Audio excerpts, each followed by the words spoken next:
তুমি বাৰু মন কৰিছানে আমাৰ এই ৰত্ন ৰাজ্যৰ প্ৰজাগণে কিমান যে সুখ শান্তিৰে দিন অতিবাহিত কৰিছে? হয় দাদা, কিন্তু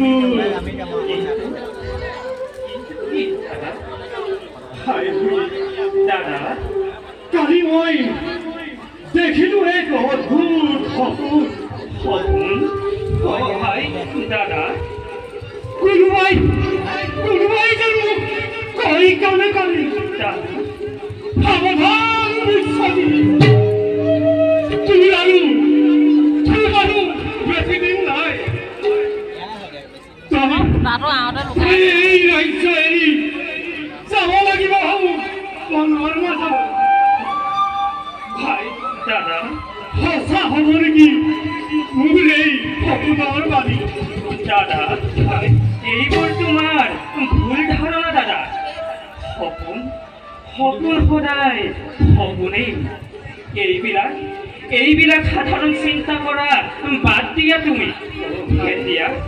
এতিয়া ব'লা, পিতাৰ বিষ্ণু পূজাৰ সময় হৈছে। যাওঁ আমি পিতাৰ ওচৰলৈ। ভাই পিতাৰ বিষ্ণু পূজাৰ সময় হৈছে আৰু আমি দুয়ো যদি সময়ত উপস্থিত নহওঁ পিতাই আমাক খং কৰিব। ব'লা ভাই। বোকা দাদা।